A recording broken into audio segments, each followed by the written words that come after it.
What truly happened when Jin and Jimin of BTS stepped into the airport and found themselves unable to move? Why did the presence of these two artists create such an uncontrollable scene that even airport staff struggled to maintain order? The sudden chaos raised more questions than answers, and the intensity of the situation left observers shocked, wondering how an ordinary airport arrival could turn into an extraordinary security crisis. The moment Jin and Jimin appeared, the atmosphere shifted dramatically. Hundreds, if not thousands, of fans had already gathered long before their arrival. Their anticipation escalated into a roar of screams, chants, and flashing lights from countless phones. Within seconds, the arrival gate became a wall of sound and motion. The crowd surged forward, collapsing the invisible boundaries that usually separate celebrities from fans. The two artists, visibly composed yet strained, were surrounded so tightly that movement appeared almost impossible. Observers questioned how such a large number of fans managed to assemble so quickly. Was the information about their arrival intentionally leaked, or was it the result of ARMY's relentless tracking ability, piecing together flight schedules and movements? The sheer accuracy with which the crowd anticipated their presence suggested that this was no coincidence. The situation escalated far beyond a typical welcome, pushing into a scenario where both idols seemed cornered. Jin, known for his calm presence, maintained a firm expression, yet cameras captured moments where his steps were halted by the density of the crowd. Jimin, equally overwhelmed, glanced repeatedly toward their staff, as if searching for reassurance. The protective line formed by their bodyguards faltered at several points, struggling against the relentless push of fans.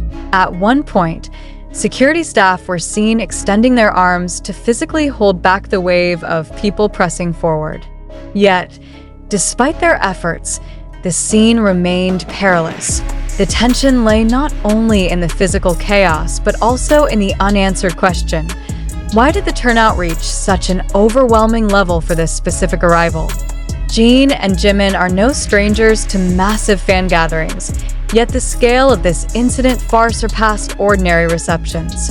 Analysts speculated that the rarity of their joint appearance at this stage of their careers heightened the urgency among fans to see them. For some, it was not just another airport arrival. It was a rare chance to witness Jin, recently active after a long pause, standing beside Jimin, who had been making his own waves in music. What made the moment even more striking was the emotional reaction of the fans. Many were seen crying uncontrollably, calling out the names of the two BTS members with desperation. The sound was not a simple cheer, but an outpouring of pent-up emotion, as though the gathering itself carried meaning beyond mere excitement. It was a confrontation between longing and reality, where the desire to be close to their idols overwhelmed the physical space meant to contain them. Airport officials reportedly struggled to manage the flow of people. Regular passengers attempting to pass through the same terminal found themselves caught in the chaos, unable to move freely. The distinction between BTS fans and bystanders blurred as the crowd swelled to fill every available corner. In one striking image captured on site, Jin and Jimin appeared nearly encircled, their path forward obstructed on all sides, forcing security to create makeshift barriers with their own bodies. The near standstill raised an uncomfortable question: how sustainable is this level of fandom intensity? The incident sparked debate about safety, not only for Jin and Jimin, but also for the fans themselves. Witnesses described moments where individuals in the crowd were pushed to the ground, only to be lifted again by others, their focus still locked on catching a glimpse of the two idols. The obsession with proximity had, in effect, endangered the very people who came to show support. Some critics argued that this scenario exposed a structural problem in the way airports handle celebrity arrivals. With BTS being one of the most recognized acts in the world, the risk of uncontrolled gatherings is not new. Yet, the situation with Jin and Jimin suggested an escalation, a moment where traditional security measures were no longer enough. The fact that both idols almost failed to exit the airport safely marked a turning point that fans and industry observers could not ignore. The emotional charge of the scene also carried symbolic weight.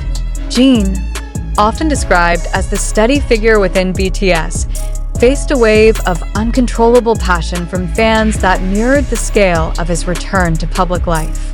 Jimin, admired for his vulnerability and connection with audiences, received a reaction that bordered on hysteria. Together, their presence ignited something beyond a typical fan encounter.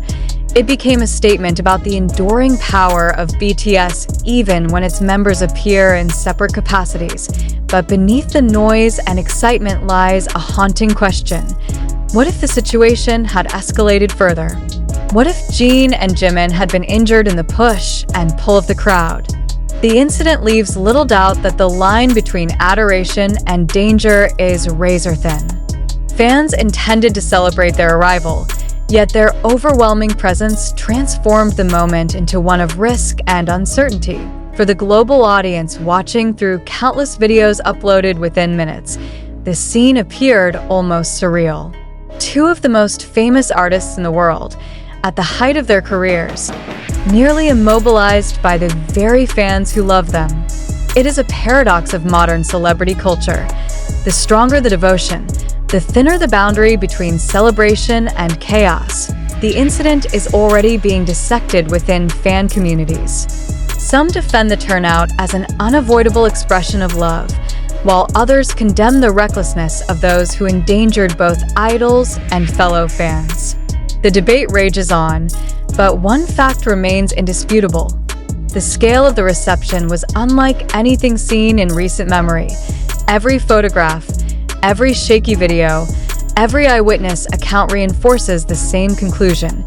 Jin and Jimin's airport arrival was not simply crowded, it was nearly catastrophic. The question now lingers in the minds of millions. What measures will be taken the next time? And will the safety of both idols and fans finally be prioritized over the spectacle? The world witnessed a dramatic reminder of the consequences of unchecked devotion. Jin and Jimin, standing at the center of an uncontrollable storm, became living symbols of both the power and peril of global stardom. Their struggle to leave the airport safely was not just an isolated event. It was a warning. And the question remains, when the next arrival comes, will the lessons of this chaos be remembered, or will history repeat itself in even more dangerous ways? Was the turmoil at the arrivals hall an organic overflow of devotion, or an engineered spectacle designed to harvest attention and shape a narrative? Which explanation better fits the available evidence, and what evidence is in fact available to us at this moment? Do we accept virality as proof, or do we require verifiable, falsifiable facts before forming conclusions? A prudent reader begins with provenance. Where did these images originate, who captured them, and under what conditions were they distributed? Can we verify that the clips and posts circulated on TikTok, YouTube, Twitter/X, and other platforms depict the same place and time? Or are we unconsciously stitching together unrelated fragments into a single, dramatic storyline? If time codes, lighting conditions, signage, and airport layouts fail to align, do we still insist the narrative is coherent? Perspective deceives, even before editing intervenes. Are we mistaking a tight camera angle for evidence of an overwhelming crowd? Or are we overlooking the scale because a wide shot dilutes intensity? Do we know whether the audio we hear is native to the footage, or was it amplified, layered, or dubbed to heighten urgency? When we see security pushing back, is that a last resort response, or part of a standard corridor procedure that appears aggressive when decontextualized? If the event was spontaneous, why did the crowd assemble with such precision and speed? And how did information about the arrival propagate through fan networks? If the event was orchestrated, who stands to benefit?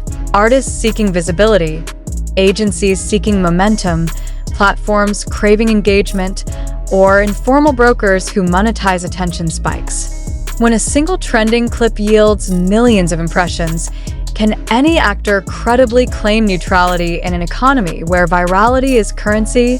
Method matters. Have we checked whether multiple independent angles corroborate the same sequence of moments? Or are we relying on a handful of high-velocity clips that algorithmically outcompete calmer perspectives? Do geotags, terminal numbers, gate identifiers, uniforms, and public announcements match the location asserted by the posters? Can passengers without prior interest in the artists confirm what they saw? And do their testimonies align across platforms that have no incentive to coordinate? We should interrogate chronology. Do upload times, shadows, and flight schedules align with the claimed arrival window? Or are our assumptions stitched together from wishful inferences and recycled context? Are there discontinuities, jumps, cuts, transitions that suggest narrative compression? And if so, does the compression merely clarify the sequence, or does it distort causality? If two clips show the same moment from different angles, but the audio atmosphere differs, which do we treat as authoritative? Consider the institutional dimension without leaning on claims we cannot verify. Do airports have predictable containment protocols for high-profile arrivals?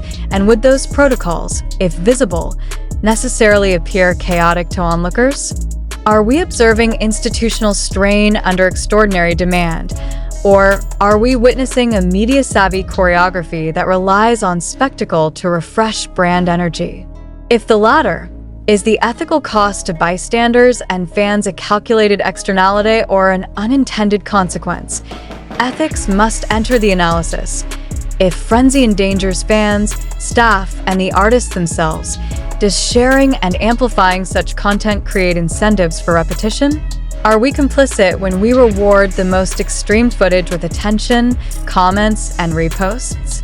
What responsibility do creators bear to label edits, disclose context, and avoid misleading juxtapositions, especially when they know their work will cascade through an economy that thrives on outrage and awe? Skepticism is not cynicism, it is discipline. Have we searched for primary source materials with unbroken runtime, stable vantage points, and unmanipulated audio? Have we cross-checked airport maps, emergency egress paths, and typical crowd control patterns to assess whether the movements we see are anomalous or ordinary under pressure? Do we understand what nearly trapped would mean in operational terms? Blocked exits, halted conveyors, delayed procedures? Or are we deploying language that outruns the facts? A rigorous reader asks what would falsify the dominant claim. What artifact, testimony, or official log would convince us the event was less severe than described? And conversely, what documentation would confirm that risk thresholds were crossed? Without such criteria, are we testing the narrative, or are we simply seeking confirmation that our emotional reaction was justified? If we cannot articulate disconfirming evidence, are we investigating, or are we endorsing? Now consider the economics of attention. When platforms reward velocity, do creators emphasize extremity to compete? And does that incentive structure pressure fan communities to stage more sensational receptions? If a carefully timed arrival can ignite a content bonfire across TikTok, YouTube, Twitter/X, and beyond, is there any doubt that strategists, formal or informal, study and replicate the pattern? If so, how do we distinguish genuine spontaneity from practiced amplification? We must also examine ourselves. Are we projecting our hopes and anxieties onto brief clips, treating them as proof of intimacy or abandonment, unity or fracture? Do we prefer shock because it provides a sharper emotional anchor than nuance? Or because a balanced account struggles to survive in feeds tuned to reward the extreme? When we demand more, faster, louder, do we crowd out the quiet evidence that might steady our judgment? Our position at this stage is narrow and cautious.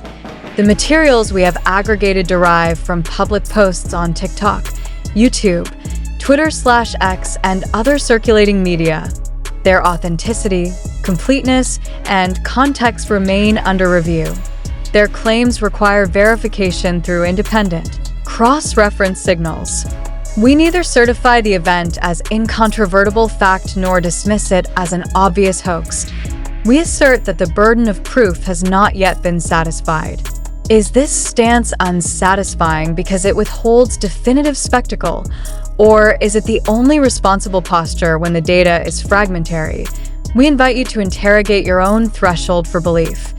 What would you need to see, hear, and corroborate to conclude that Jin and Jimin were indeed nearly unable to exit the airport?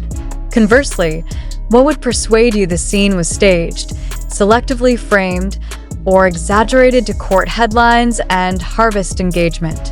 Which elements of the circulating footage strike you as robust and which feel brittle under scrutiny? Your reflections matter, not as a referendum on loyalty, but as a test of media literacy in a system that benefits when certainty outruns evidence. Will you help identify primary sources, flag suspect edits, and request context from original uploaders?